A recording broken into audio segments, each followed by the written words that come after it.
에스겔서 7장 5절에서 9절 말씀 제가 봉독해 드리겠습니다. 주 여호와께서 이같이 이르시되 재앙이로다 비상한 재앙이로다. 볼지어다 그것이 왔도다. 끝이 왔도다. 끝이 왔도다. 끝이 너에게 왔도다. 볼지어다 그것이 왔도다. 이 땅 주민아 정한 재앙이 내게 임하도다. 때가 이르렀고 날이 가까웠으니 요란한 날이요 산에서 즐거이 부르는 날이 아니로다. 이제 내가 속히 분을 내게 쏟고 내 진노를 내게 이루어서 내 행위대로 너를 심판하여 내 모든 가증한 일을 내게 보응하되 내가 너를 불쌍히 여기지 아니하며 긍휼히 여기지도 아니하고 내 행위대로 너를 벌하여 너의 가증한 일이 너희 중에 나타나게 하리니 나 여호와가 때리는 이 임을 내가 알리라. 아멘. 할렐루야. 우리를 사랑하시는 하나님의 은혜 안에서 2022년 1월 17일이 시작이 되었습니다. 오늘은 말씀의 순종함으로 우리를 향하신 하나님의 뜻을 알아감으로 어제보다 더 복된 날 되기를 예수님의 이름으로 축복합니다. 오늘 우리에게 주신 하나님 말씀을 통해서 하나님은 때리시는 분이십니다. 하나님은 때리시는 분이십니다. 이런 제목으로 하나님 말씀을 증거하겠습니다. 하나님은 선지자를 통해서 이스라엘의 죄악을 말씀하셨고 또 그로 인하여 임하게 될 하나님의 심판을 경고하셨습니다. 근데 하나님께서 아무리 심판을 경고해도요, 그것을 듣는 이스라엘이 그 하나님 경고의 말씀에 무감각하다면 어떻게 될까요? 우리가 앞에 차를 운전하면서 경고등이 들어오는데요. 아무리 경고등이 크게 들어오고 환하게 들어와도 그것을 무시하고 지나가면 어떻게 될까요? 아무런 의미가 없는 거예요. 하나님께서 계속해서 지금 이스라엘의 죄악된 모습을 경고하셨습니다. 그 죄악된 모습이 무엇이냐? 어제 말씀드린 것처럼 하나님께서 말씀하신 대로 예배를 드리지 아니하고 자기가 원하는 방식으로 예배를 드리는 거예요. 여러분, 우리가 가장 무서운 것이 그거예요. 이스라엘이 하나님을 배반한 적이 있을까요? 없을까요? 예? 이스라엘이 하나님을 배반한 적 없어요. 성경에서 볼 때 하나님께 이런 죄악을 범했다, 이런 죄를 범했다 했지만은 그것은 하나님 보실 때 이런 죄악을 행했지, 이스라엘은요 결코 하나님을 버린 적 없어요. 이스라엘은 말하기를 우리가 언제 하나님을 버렸느냐 할 정도로 그들은 하나님께 열심히 있었어요.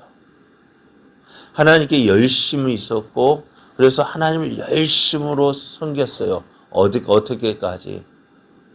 자기 아들을 불에 태워 죽이기까지.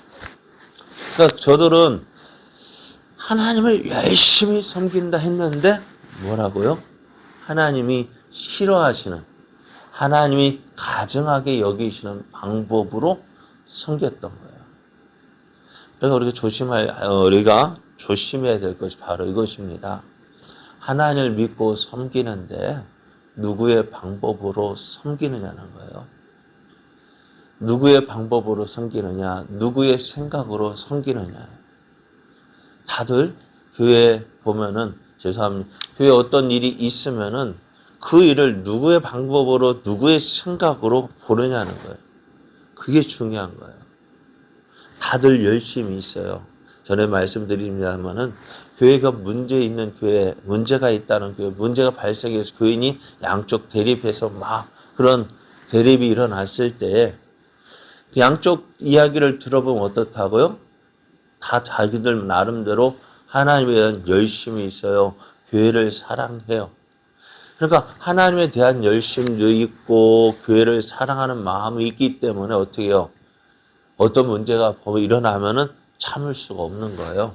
그래서 그 문제를 가지고 이야기를 하는데 다들 누구 방법대로 자기 생각대로 따라오지 않거든요. 똑같은 모습을 보지만은 그러잖아요. 마이크가 지금 어느 누구를 향하고 있어요? 저를 향하고 있어요. 그런데 사람들이 볼 때는 어떻게 해요? 내 쪽으로 향하지 않고 반대로 향했다 생각하지. 저는 제 쪽으로 향해 있고 여러분은 어떻게 해요? 반대로 향했다. 그냥 보는 관점에 따라서 다른 거예요.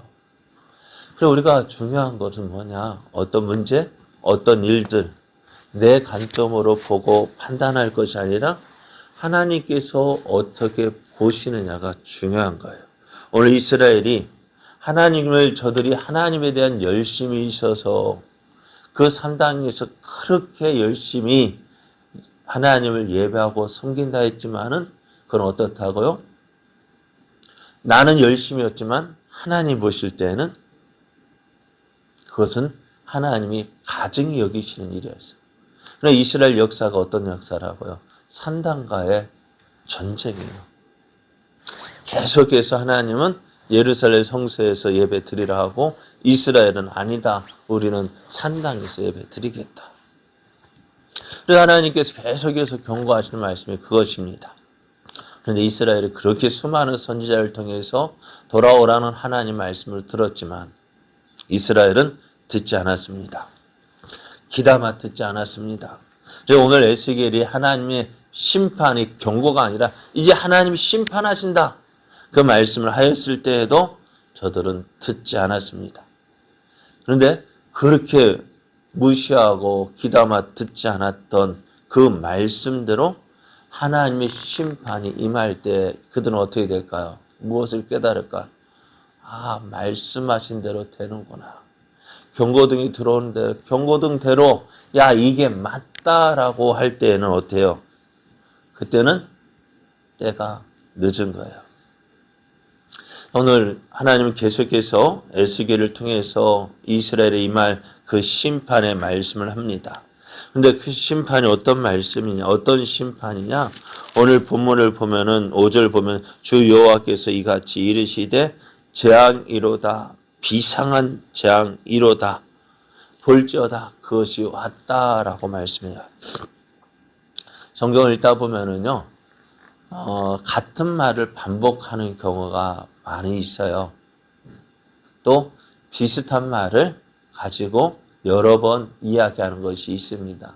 그러니까 우리가 구하라 그리하면 주실 것이요, 찾으라 찾을 것이요, 문을 두드리라 그러면 너에게 열릴 것이다. 이게 무슨 말씀일까요? 같은 의미를 다른 말로 비슷한 말로 해서 어떻게 계속해서 이야기하고 있잖아요. 그건 뭘까요? 강조하는 거예요. 강조하기 위해서 같은 말, 비슷한 말, 그걸 여러 번 사용하는 거예요. 오늘 재앙이다라고 말씀하시는 것 끝나는 게 아니라 비상한 재앙이다라고 말씀하시는 것은요, 어떻게 해요? 그것이 강조되고 있다는 것입니다. 또 그 재앙에 대해서 그 재앙이 보통 재앙이 아니라 큰 재앙, 한 번도 경험하지 못한 재앙이라는 것을 말씀해 주고 있습니다. 이렇게 에스겔이 하나님의 심판을 경고합니다. 아니, 심판을 말하고 있어요. 심판이 이제 임한다. 비상한 재앙이다라는 말은요, 큰 재앙, 한 번도 특별한 재앙, 한 번도 경험해 보지 못한 재앙, 이 재앙을 말하고 있습니다. 그런데 이스라엘은 지금까지 하나님의 심판을 경고하는 말씀을 들었어요. 하지만 이스라엘은 그 하나님의 말씀에 무감각했습니다. 왜? 지금까지 계속해서 들어왔던 말씀이거든요. 지금까지 계속해서 들어왔던 말씀이에요.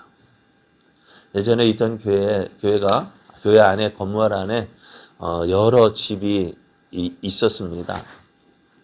그런데요, 어느 날 갑자기 사이렌, 그 화재 경보가 울렸어요. 어떻게 됐을까요? 사람들이 나올까요? 안 나올까요? 아무도 안 나오더라고요. 화재 경보기가 울렸는데요. 아무도 안 나와요. 왜요? 고장 몇 번 그냥 고장 나서 울렸거든요. 그러니까 이번에도 뭐라고요? 고장이겠거니. 이번에도 고장이겠거니 하고 아무도 안 나오더라고요. 그래서 그때 생각해 봤어요. 야, 이게 진짜 불이었다라면은 어떻게 됐을까? 물론 오작동 잘못 고장나서 이게 몇 번 울렸다 하지만은 이게 만약 진짜 불이었다라면 어떻게 됐을까 하는 생각을 해봅니다. 오늘 이스라엘도 그래요. 지금까지 선지자들 중에서 계속해서 하나님 심판을 경고했는데 그거 어때요? 그 심판은 우리 할아버지 때도 있었고 아버지 때도 있었고 지금 내게도 그 심판의 말씀이 주어졌는데 아무 일도 일어나지 않으니까 어떻게 해요? 이번에도 그냥 지나가겠거니 라고 생각을 했습니다. 하나님께서 과연 정말 이스라엘을 우리를 심판하시겠냐?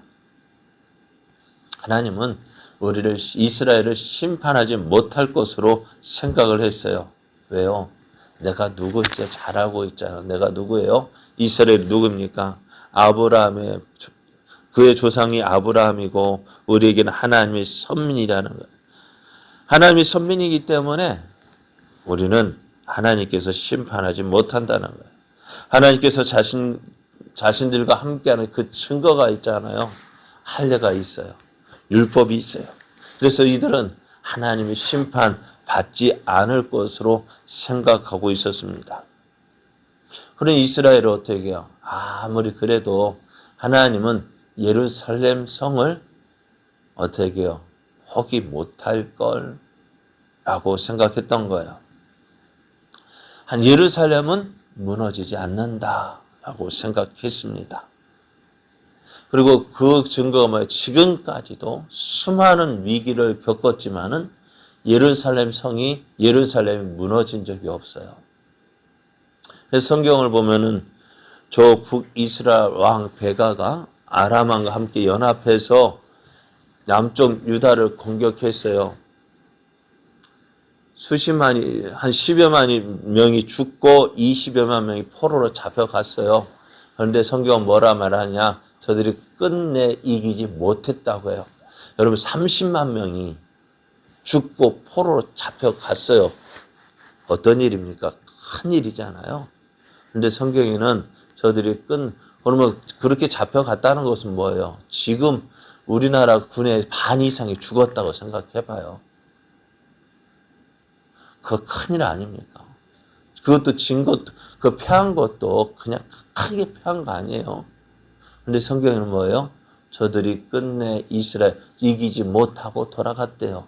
이기지 못했다는 건 뭐예요? 예루살렘 성을 함락시키지 못했다는 거예요.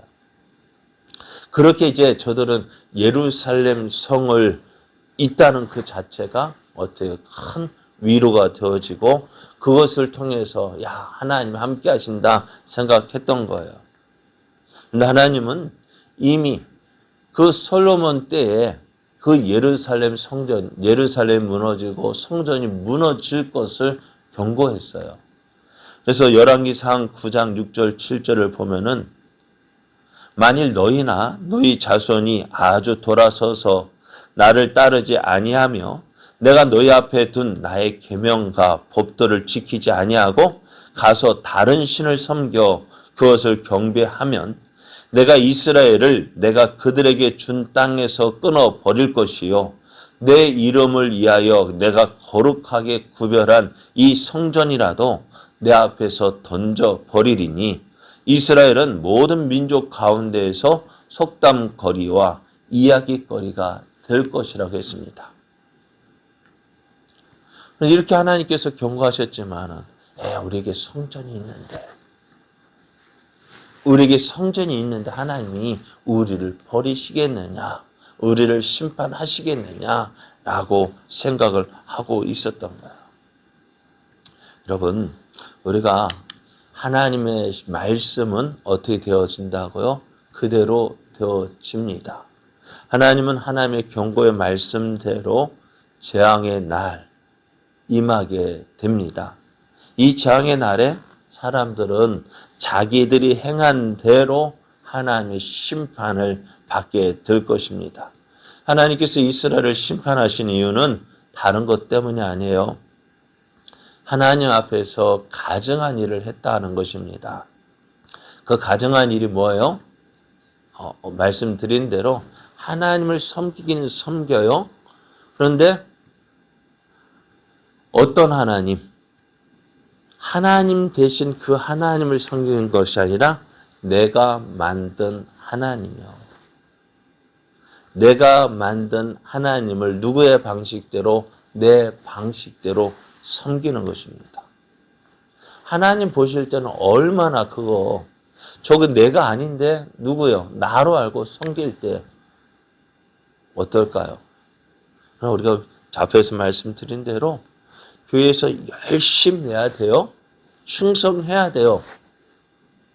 근데 누가 받으시는 대로 하나님이 기뻐하시는 것인지 내 열심히. 그러니까 바울도 어떻게 했어요?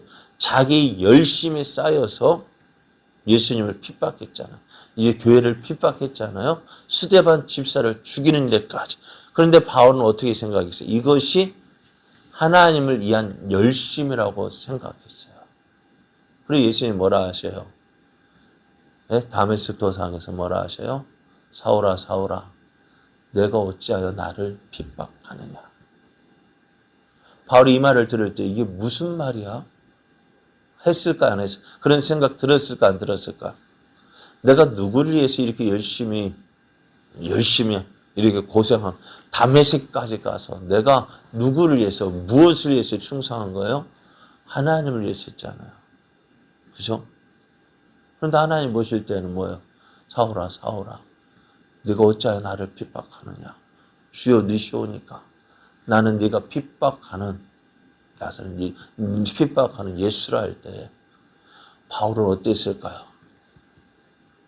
그 자리에서 힘이 딱 풀렸을 거 아니에요. 그 자리에서 꼬꾸라졌을 거 아니에요. 왜? 내가 해왔던 그렇게 열심히 해왔던 그 일이 하나님을 기쁘시게 하는 것이 아니라 하나님을 핍박하는 거예요. 그래요. 열심히 해야 됩니다. 충성해야 됩니다. 그러나 그것이 누구 중심으로? 하나님이 어떻게 보시느냐. 오늘 이스라엘 백성들 지금까지 하나님 말씀을 들어왔어요. 경고의 말, 심판의 경고를 들어왔습니다. 그러기에 저들은 어떻게 해요? 심판이 임했을 때 하나님 그 심판에는 긍휼이 없어요.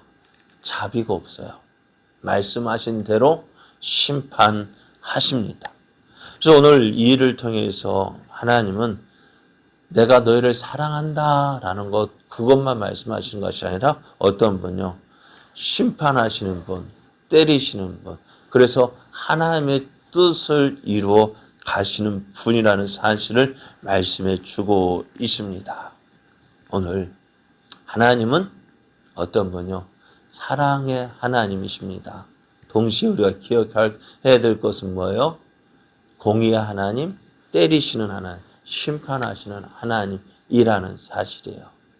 그래서 오늘 우리가 기억해야 될 거, 왜 심판하실까요? 사랑하기 때문에, 하나님 뜻대로 살기를 원하시기 때문에 그냥 내버려두면 어떻게 돼요? 여러분, 민법도 이제나 자녀들도요, 부모가 함부로 체벌하지 못한대요. 자녀들 체벌하면은, 자녀들이 고발하면은 조사받아야 돼요. 큰일 날 세대예요. 부모가 자녀를 체벌하지 못하고요. 학교에 가면은요, 선생님도 학생들을 체벌하지 못하고요. 그럼 저들은 어디 가서 저들이 바르게 교육받을까요? 요즘에 뉴스에 나오는 촉법 소년들, 참 무서운 아이들이에요. 아무리 범죄를 해도 그들을 처벌할 법이 없어요. 어떻게 저들을 처벌할까요? 어떻게 저들을 교육할까요? 그러나 하나님은 어떠신 분이라고요? 때리시는 분이셔요. 왜요? 우리의 잘못된 모습을 바로잡기 위해서. 그래서 우리가 매를 맞고 고쳐지는 것도 좋지만은요, 어떻게 해요? 때리기 전에, 맞기 전에 경고할 때, 아, 잘못됐구나 깨닫고 돌이키는 것이 지혜로운 사람이에요. 오늘 하나님 이하진 기도하실 때 하나님 매를 맞기 전에 하나님 말씀을 듣고 깨닫는 지혜 있게 하여 주옵소서. 그래야 오늘 우리가 우리의 모든 삶을 통해서 내 뜻, 내 욕심을 이루기 위한 삶이 아니라 나를 통해서 이루시고자 하시는 하나님의 뜻을 이루어가는 삶. 또 그걸 하나님이 받으시는 열심, 하나님이 받으시는 충성, 하나님이 받으시는 순종. 그 모습으로 살아가는 자 되게 하여 주옵소서. 그래서 나의 모든 모습 통해서 하나님의 뜻이 이루어지고 하나님의 영광 나타나게 하여 주옵소서. 이에서 기도하며 나아가는 이 아침 되기를. 그래서 그러한 삶 되어지는 그러한 삶을 살아서 하나님의 영광 나타내는 복된 삶 되기를 예수님의 이름으로 축복합니다.